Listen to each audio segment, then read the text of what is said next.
আমন্ত্রণ চ্যানেল 24 এর সকাল 7টার খবরে শুনছিলেন প্রেসিডেন্সি ইউনিভার্সিটির সংবাদ শিরোনাম। আপনাদের সাথে আছি আমি শাকিল আহমদ। গেল কয়েকদিন ধরেই চাপা উত্তেজনা রাজনীতিতে তৈরি হয়েছে গুমট পরিস্থিতি। ডিসেম্বরের মধ্যেই জাতীয় নির্বাচন হওয়া উচিত বলে সেনাপ্রধানের বক্তব্য গণমাধ্যমে আসার পর পাল্টাচ্ছে দৃশ্যপট। অতীত ভুলের জন্য ক্ষমা চেয়ে ঐক্যের ডাক দিয়েছেন তথ্য উপদেষ্টা। আর ফ্যাসিবাদ বিরোধী সব পক্ষকে মান অভিমান ভুলে এক হওয়ার আহ্বান জামায়াত আমিরের। ঢাকা দক্ষিণ সিটি কর্পোরেশনের মেয়র পদে ইশরাক হোসেনকে দায়িত্ব বুঝিয়ে দিতে গেল বৃহস্পতিবার থেকে নগর ভবনের সামনে অবস্থান নিয়ে বিক্ষোভ শুরু করে বিএনপি নেতাকর্মীরা।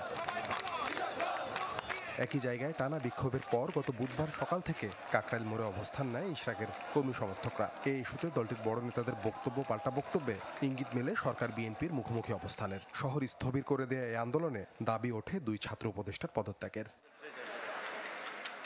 এমন উত্তপ্ত পরিস্থিতি আরও তীব্র হয় বিএনপি নিয়ে এনসিপি নেতা হাসনাত আবদুল্লার বক্তব্যে। আগুনে ঘি ঢালে বিএনপির সিনিয়র নেতা শামসুজ্জামান দুদুর পাল্টা বক্তব্যে। মুখোমুখি অবস্থানে দাঁড়ায় BNP NCP.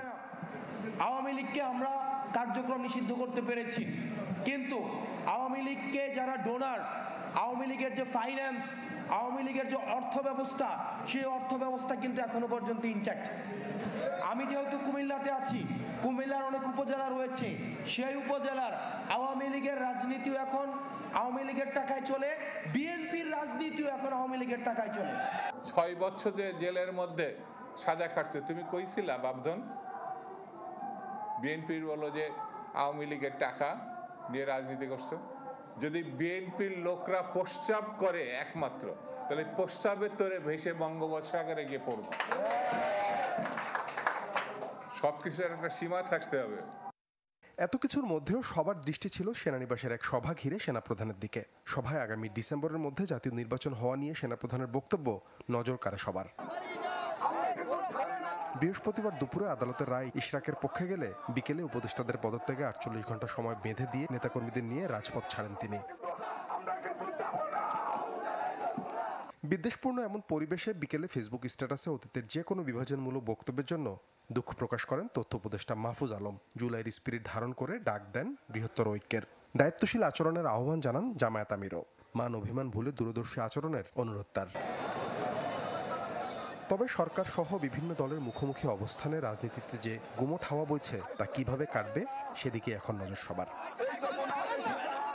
Saad bin Shafiq, channel 24, Dhaka. এদিকে অন্তর্বর্তী সরকারের প্রধান উপদেষ্টা ডক্টর মোহাম্মদ ইউনূসের সাথে সাক্ষাৎ করেছেন জাতীয় নাগরিক পার্টি এনসিপির আহ্বায়ক নাহিদ ইসলাম। গত সন্ধ্যায় প্রধান উপদেষ্টার বাসভবন যমুনায় যান নাহিদ ইসলাম। এনসিপির একাধিক সূত্র এই তথ্য নিশ্চিত করেছে। দীর্ঘ সময় ডক্টর ইউনূসের সঙ্গে বর্তমান রাজনৈতিক প্রেক্ষাপট নিয়ে একান্তে আলাপ করেন তিনি। পরে বিবিসি বাংলাকে দেয়া সাক্ষাৎকারে নাহিদ জানান, পদত্যাগের কথা ভাবছেন প্রধান উপদেষ্টা। অধ্যাপক ইউনূস দেশের চলমান পরিস্থিতিতে কাজ করতে পারবেন না এমন শঙ্কা প্রকাশ করেছেন বলেও বিবিসি বাংলাকে জানান নাহিদ ইসলাম।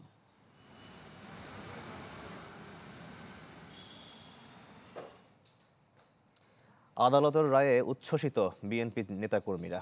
ইশরাক হোসেনকে দ্রুত মেয়রের শপথ পড়ানোর দাবি তাদের।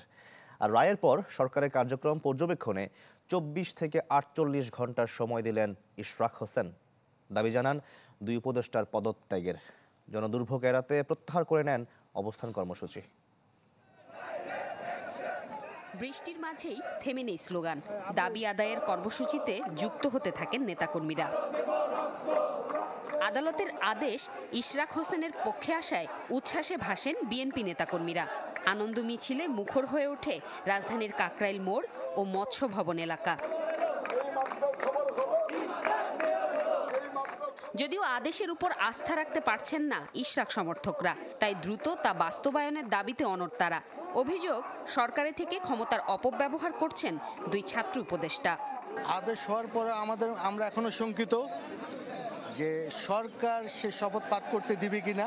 সন্দিহান সরকার কি এই রায় নিয়ে আবার গরিবেশন শুরু করে কিনা, কারণ তারা যদি এটা না করতো তাহলে শপথটা আরো আগেই হতো। ততক্ষণ পর্যন্ত আমাদের আন্দোলন চলমান থাকবে, যতক্ষণ পর্যন্ত আসিফ মাহমুদ এবং তথ্য উপদেষ্টা মাহফুজ এই 2 জন পদত্যাগ না করছেন। আমরা এই ঝড় বৃষ্টি উপেক্ষা করে আমাদের দাবি আদায় হওয়ার আগ পর্যন্ত রাজপথ ছাড়বো না ইনশাআল্লাহ। বিকেলে সমর্থকদের মাঝে হাজির হন ইশরাক। দ্রুত আদালতের রায় বাস্তবায়নের দাবি জানিয়ে 48 ঘন্টার আলটিমেটাম দেন তিনি। জনদুর্ভোগ এড়াতে প্রত্যাহার করে নেন অবস্থান কর্মসূচি। একদিন আপনারা অবশ্যই বুঝবেন কেন আমরা আজকে এই কাজটি করেছিলাম। যেদিন গণতন্ত্র পুনঃপ্রতিষ্ঠা পাবে, 2 জন ছাত্র প্রতিনিধি রয়েছেন যারা একটি নতুন রাজনৈতিক দলের সরাসরি সমর্থক এবং সংগঠক হিসেবেই কাজ করছেন। তাদের পদত্যাগ না হওয়া পর্যন্ত এই আন্দোলন শেষ হবে না, এই ঘোষণা আমি দিয়েছিলাম। আমি আমার সেই ঘোষণাকে পুনর্ব্যক্ত করতে চাই। তাদের পদত্যাগ না হওয়া পর্যন্ত এই আন্দোলন চলমান থাকবে। তবে চলমান থাকবে 2 উপদেষ্টার পদত্যাগের দাবি। জুমাতুল বিদা, চ্যানেল 24, ঢাকা। দেশ জুড়ে তোলপা ওয়ালটন ফ্রিজ কিনে আপনিও হয়ে যেতে পারেন মিলেনিয়ার। ঢাকা বিশ্ববিদ্যালয়ের শিক্ষার্থী সাম্য হত্যার বিচার দাবিতে শাহবাগ ও হোটেল ইন্টারকন্টিনেন্টাল মোড়ে সড়ক অবরোধ করে বিক্ষোভ করেছে ছাত্রদল। বৃহস্পতিবার সকাল 10টা থেকে শুরু হওয়া অবস্থান কর্মসূচি চলে বিকেল 5টা পর্যন্ত। দাবি আদায় না হলে আরও কঠোর কর্মসূচির ঘোষণা দেন তারা। স্লোগানে স্লোগানে উত্তাল শাহবাগ ও হোটেল ইন্টারকন্টিনেন্টাল মোড়। দাবি ঢাকা বিশ্ববিদ্যালয়ের শিক্ষার্থী সাম্য হত্যার বিচার। সকাল 10টা থেকে সড়কে অবস্থান নেন ছাত্রদল নেতাকর্মীরা। হোটেল ইন্টারকন্টিনেন্টাল থেকে প্রধান উপদেষ্টার বাসভবন যমুনামুখী সড়কটিতে ব্যারিকেড দেয় পুলিশ। ছাত্রদেরকে টার্গেট করে ক্যাম্পাসে নিয়ন্ত্রণ নেওয়ার জন্য একটি মহল এই হত্যাকাণ্ডগুলো চালাচ্ছে। যে সাম্য হত্যা যারা খুনের সাথে জড়িত তাদের প্রত্যেকের শাস্তি নিশ্চিত করা। এই ব্যর্থ ডিসি এবং প্রক্টর যারা দায়িত্ব পালন করতে পারেনি তাদের পদত্যাগের দাবি করছে। দাবি আদায় না হলে আরও কঠোর কর্মসূচি দেওয়ার হুঁশিয়ারি দেন ছাত্রদল নেতারা। যমুনাতে না যাওয়া পর্যন্ত মনে হচ্ছে যে দাবি আদায় হচ্ছে না। আজকের এই কর্মসূচি সময়ের মধ্যে যদি প্রকৃত খুনিদের গ্রেপ্তার না করা হয় তাহলে প্রয়োজনে আমরা যমুনার সামনে অবস্থান নিতে বাধ্য থাকবো। আমরা ইতিপূর্বে আমরা কর্মসূচি পালন করেছি এবং আমরা আলটিমেটাম দেইনি, কিন্তু আহ্বান জানিয়েছি বারবার। কিন্তু আমাদের এই আহ্বানে এখন পর্যন্ত ইন্টিরিয়ম সরকার কোনো কর্ণপাত করেনি। সেজন্য আমরা আমাদের এই আজকের এই কর্মসূচি, পরবর্তীতে আমরা আরও বৃহত্তর কর্মসূচি যাব। বিকেল 5টা পর্যন্ত চলে ছাত্রদলের অবস্থান কর্মসূচি। এতে 7 ঘন্টা যান চলাচল বন্ধ থাকায় দুর্ভোগে পড়েন নগরবাসী। কাজী ফয়সাল, চ্যানেল 24, ঢাকা। 2024 সালের জুলাই আগস্টের গণঅভ্যুত্থানের পর সহিংসতা ও নিরাপত্তাহীনতার প্রেক্ষাপটে বিভিন্ন শ্রেণী পেশার 626 জন নাগরিক দেশের বিভিন্ন সেনানিবাসে আশ্রয় নেয়। আইএসপিআর জানায়, সেনাবাহিনী মানবিক বিবেচনায় তাদেরকে সাময়িক আশ্রয় দেয়, যা ছিল সম্পূর্ণ অরাজনৈতিক ও জরুরি ভিত্তিক ব্যবস্থা। পরে পরিস্থিতি স্বাভাবিক হলে অধিকাংশ ব্যক্তি সেনানিবাস ত্যাগ করেন এবং অভিযোগ থাকা 5 জনকে আইন অনুযায়ী হস্তান্তর করা হয়। বিষয়টি ইতিমধ্যে মীমাংসিত হলেও কিছু গোষ্ঠী বিভ্রান্তিমূলক প্রচার চালাচ্ছে। এই প্রেক্ষিতে পূর্ণাঙ্গ তালিকা প্রকাশ করেছে সেনাবাহিনী। আহ্বান জানানো হয়েছে বিভ্রান্তি থেকে সতর্ক থাকার। মোহাম্মদপুরের পর কামরাঙ্গীরচরে চালু হলো জনতার বাজার। নিত্যপণ্যের ঊর্ধ্বগতিতে জনজীবনে কিছুটা স্বস্তি দিতে রাজধানীর আরও বেশ কয়েকটি স্থানে ন্যায্য মূল্যের এমন বাজার তৈরির কথা জানায় ঢাকা জেলা প্রশাসন। তবে ক্রেতাদের অভিযোগ, বহু পণ্যের সমাহার না থাকায় প্রত্যাশা পূরণ করতে পারেনি বাজারটি। কামরাঙ্গীরচরের কুড়ারঘাট এলাকা, মাসখানেক আগেও যেখানে ছিল ময়লার ভাগাড়, এখন সেখানে পরিচ্ছন্ন বাজার।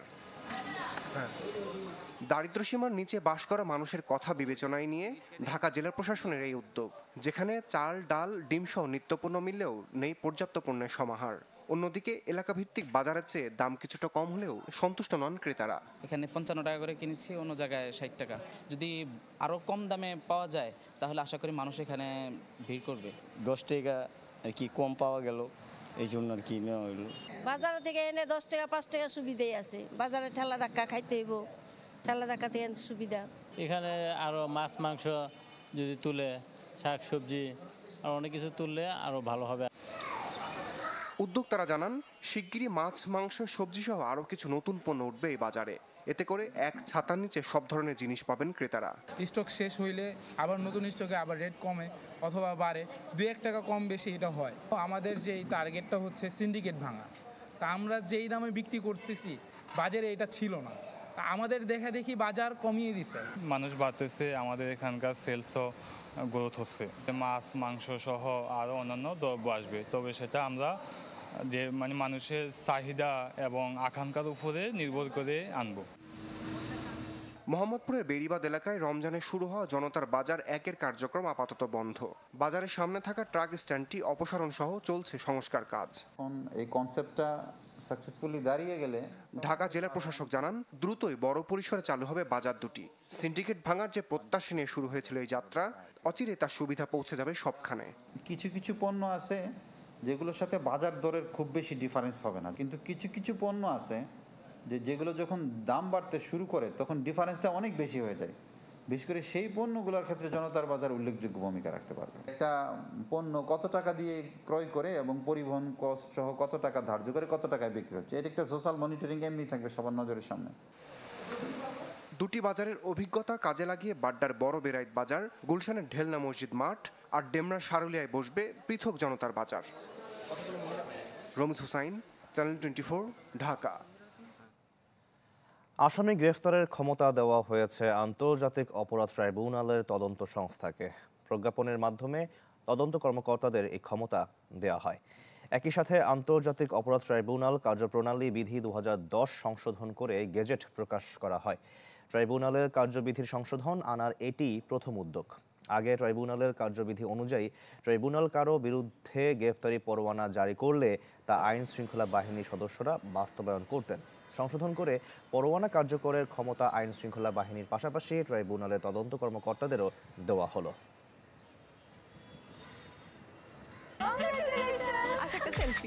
আপু এখন কিছু খাওয়াও। এখন ইভিনিং এর চরম ক্রেভিং, চাই কিছু এক্সাইটিং, মিস্টার নুডলস হয় কুকিং, টেস্টটা হয় amazing, Mister Noodles amazing taste, Mister Noodles enjoy the best, Mister Noodles amazing taste, Mister Noodles, Mister Noodles, Mister Noodles. Awami দোসরদের বিচারসহ ভারতের এজেন্ডা বাস্তবায়নে সহায়তাকারী উপদেষ্টাদের অপসারণ দাবিতে বিক্ষোভ করেছে জুলাই ঐক্য। বৃহস্পতিবার রাতে ঢাকা বিশ্ববিদ্যালয়ের রাজু ভাস্কর্যের সামনে এই কর্মসূচিতে অংশ নিয়ে বক্তারা জুলাই প্রোক্লেমেশন ঘোষণার তাগিদ দেন। সচিবালয়ে যেসব আওয়ামী দোসর রয়েছে তাদের দ্রুত অপসারণের দাবিও জানান তারা। বলেন, উপদেষ্টা পরিষদ থেকে আসিফ নজরুল ও আলী ইমাম মজুমদারকে সরিয়ে উপদেষ্টা পরিষদ ঢেলে সাজাতে হবে।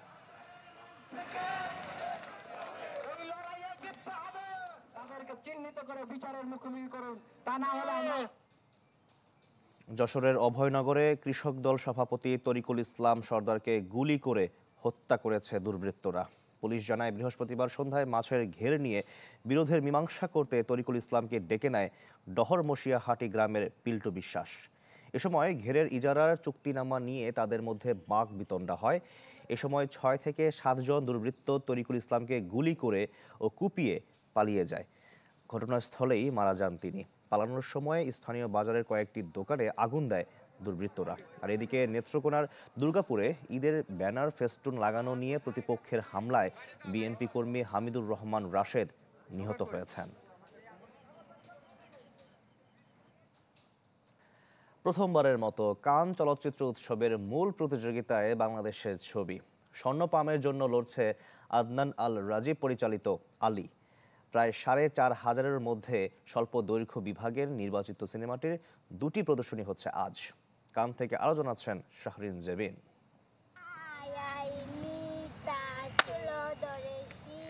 পৃথিবীর সবচেয়ে সুন্দর সম্পর্কগুলোর একটি মা ছেলের সম্পর্ক, আর এই সম্পর্ককে উপজীব্য করে পরিচালক আদনান আল রাজীব নির্মাণ করেছেন স্বল্পদৈর্ঘ্য ছবি আলী।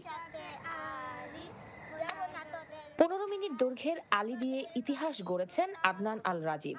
৭৮তম কান চলচ্চিত্র উৎসবের মূল প্রতিযোগিতায় প্রথমবারের মতো জায়গা পেয়েছে এই ছবিটি। আছে সর্বোচ্চ পুরস্কার স্বর্ণপামের দৌড়ে। প্রায় ৪,৫০০ ফিল্ম জমা পড়েছিল, এখান থেকে 11টা ফিল্ম সিলেক্ট হয়েছে। সেখানে 2টা অ্যানিমেশন ফিল্ম আছে, 5 জন উইমেন ডিরেক্টর আছে, বাকি 6 জন মেল ডিরেক্টরস। তো এখান থেকে ইয়াস উই আর লাকি। আমার মনে হচ্ছে it's amazing and definitely lucky enough and I don't know, এটা আসলে কোনোভাবে বলে বোঝানো সম্ভব না। ব্যক্তি জীবনের ভেতর দিয়ে একটি অনিবার্য সত্যকে আবিষ্কার করার চেষ্টা করা হয়েছে আলী ছবির গল্পে। সহজ সরল সুন্দর ঢঙে উপস্থাপনে তাই ৪,৫০০-এর মধ্যে অফিসিয়াল সিলেকশনের স্বল্প দৈর্ঘ্য সিনেমা বিভাগে নির্বাচিত হয়েছে এটি। যে it's story about a mother and a son, যারা একটা অদ্ভুত একটা গ্রামে থাকে। এই গ্রামটা অ্যাকচুয়ালি বলবো না বাংলাদেশের কোনো একটা গ্রাম, এটা ভেরি রুটেড, দেখে মনে হবে এটা বাংলাদেশ, আবার এই গল্পটা দেখে মনে হবে ইটস আ গ্লোবাল গল্প। শুক্রবার অনুষ্ঠিত হচ্ছে আলী ছবির প্রদর্শনী। তার আগে লাল গালিচায় হেঁটেছেন বাংলাদেশের পরিচালক আদনান আল রাজীব। আলী চলচ্চিত্রটির মাধ্যমে ৭৮তম কান ফিল্ম ফেস্টিভ্যালের আসরে উঠছে বাংলাদেশের পতাকা। এটি যেমন বাংলা সিনেমা ইন্ডাস্ট্রির জন্য সম্মানের গৌরবের, ঠিক তেমনি আগামীর দিনের জন্য আশার প্রত্যাশার। শাহরিন জেবিন, চ্যানেল 24, কান ফিল্ম ফেস্টিভ্যাল, ফ্রান্স। তহবিল বাতিলের পর এবার হার্ভার্ড বিশ্ববিদ্যালয়ে বিদেশি শিক্ষার্থী ভর্তির সুযোগ বাতিল করেছে ট্রাম্প প্রশাসন। দেশটির স্বরাষ্ট্র মন্ত্রণালয় এক বিবৃতিতে এই কথা জানানো হয়। বলা হয়, বর্তমানে যেসব বিদেশি শিক্ষার্থী হার্ভার্ডে ভর্তি রয়েছেন তাদের অবশ্যই স্থানান্তর করতে হবে, নইলে তারা আইনগত বৈধতা হারাবেন। যুক্তরাষ্ট্রের স্বরাষ্ট্রমন্ত্রী ক্রিস্টি নোয়েম সামাজিক যোগাযোগ মাধ্যম এক্স পোস্টে লিখেছেন, আইন মেনে চলতে ব্যর্থ হয়েছে হার্ভার্ড বিশ্ববিদ্যালয়। আর এই ছিল সকাল 7টার খবরে। বিশ্বের যে কোনো প্রান্ত থেকে সবশেষ খবর জানতে ভিজিট করুন আমাদের ফেসবুক পেজ, ইউটিউব চ্যানেল ও ওয়েবসাইটে। সঙ্গে থাকার জন্য অনেক ধন্যবাদ সবাইকে।